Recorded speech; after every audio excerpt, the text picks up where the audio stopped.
ഇഷ്ടമല്ലാന്ന് കരുതി ഇത്രയും വലിയ തെറ്റുകൾ ആരെങ്കിലും ചെയ്തു കൂട്ടോ?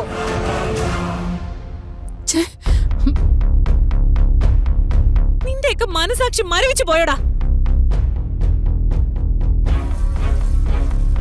പൃഥ്വി, ഞാൻ നിന്നെ കുറിച്ച് ഒരിക്കലും ഇങ്ങനൊന്നും കരുതിയിരുന്നില്ല.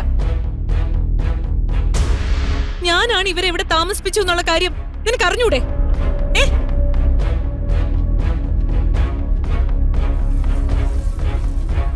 അപ്പൊ കള്ളത്തരങ്ങൾ ഉണ്ടാക്കി നീ ചതിക്കാൻ നോക്കിയത് ഇവരെ മാത്രമല്ല, എന്നെ കൂടിയാ. നിർത്തു പൂർണിമേ, ഞങ്ങൾ ഇങ്ങനെ ഒരു തെറ്റ് ചെയ്തുവെങ്കില് അതിന് കാരണക്കാരി നീ മാത്രമാ.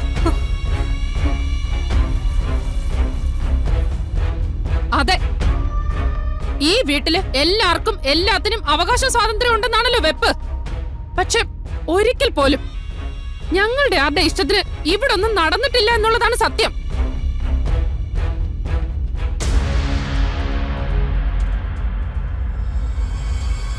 പൃഥ്വി ഇങ്ങനൊരു തെറ്റ് ചെയ്യാൻ കാരണം എന്തായിരിക്കുമെന്ന് ഒരു നിമിഷമെങ്കിലും നീ ചിന്തിച്ചിട്ടുണ്ടോ?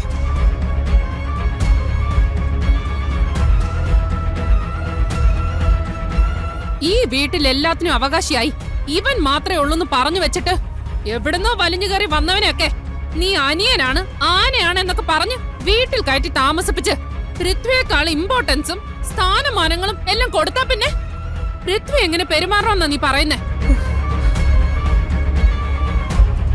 ഇതിലൊക്കെ എന്ത് ന്യായമുള്ളത്? ഇന്ന് വരെ ഈ വീട്ടില് നീ പറഞ്ഞത് മാത്രമേ നടന്നിട്ടുള്ളൂ.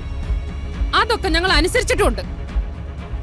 ഇനിയും അങ്ങനെ തന്നെ മുന്നോട്ട് പോകാനാണ് തീരുമാനമെങ്കിൽ ഞങ്ങൾക്ക് ചില തീരുമാനങ്ങൾ മാറ്റേണ്ടി വരും. ചന്ദ്രമതി, മതി, ഇതോടെ നിർത്തിക്കോ. ഇനി ഒരു അക്ഷരം നീ ശബ്ദിക്കരുത്. പൃഥ്വി തെറ്റ് ചെയ്തതും പോരാഞ്ഞിട്ട് നീ അവനെ ന്യായീകരിച്ച് സംസാരിക്കുന്നോ? അതും പൂർണിമയോട്? അതേട്ടാ ചന്ദ്രജി മനസ്സിലുള്ള സഹദേവാ, നിമിണ്ടായിരിക്കെ. അങ്ങനെ പറയുമ്പോ ആരോടാണ് പറയുന്നതെന്നും എന്താണ് പറയുന്നതെന്നും ചിന്തിക്കണം നീ. കിരണിനെയും ദുർഗയെയും നിങ്ങളുടെ ആരുടെയും സമ്മതമില്ലാതെ ഇവിടെ താമസിപ്പിച്ചു എന്നുള്ളൊരു തെറ്റ് മാത്രമേ പൂർണിമ ചെയ്തിട്ടുള്ളൂ. പക്ഷെ ഇവളില്ലായിരുന്നെങ്കിലേ ഈ കുടുംബം തന്നെ നാമാവശേഷമായിട്ട് പോകുമായിരുന്നു. അതെന്താ ആരും മനസ്സിലാക്കാത്തത്?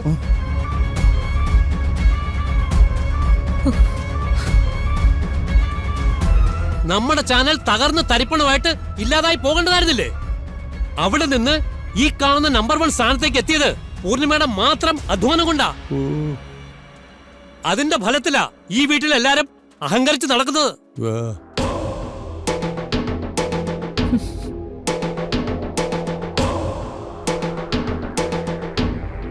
സ്വന്തം ജീവിതം പോലും മറന്ന് ഈ കുടുംബത്തിന് വേണ്ടി കഷ്ടപ്പെടുന്ന പൂർണിമയാണ് നീയൊക്കെ ചെയ്ത കുറ്റത്തിന് കാരണക്കാരി എന്ന് പറഞ്ഞ് കുത്തുവാക്ക് പറയുന്നത്.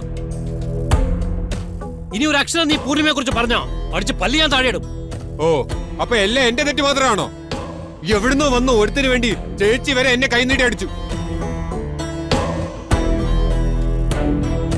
എന്നാ കേട്ടോ, ഇന്നല്ലെങ്കിൽ നാളെ ഞാനിപ്പോ തെറ്റായി ചെയ്തെന്ന് പറഞ്ഞ കാര്യം ഇവരൊക്കെ സ്വത്തിന് വേണ്ടി ചെയ്യും. അന്ന് ഞാൻ പറയും ഇതിനൊക്കെയുള്ള മറുപടി. നീ കരുതിയിരുന്നോടാ? മതി പൃഥ്വി, ഇനി നിനക്ക് സംസാരിക്കാനുള്ള വോയിസ് ഇല്ല.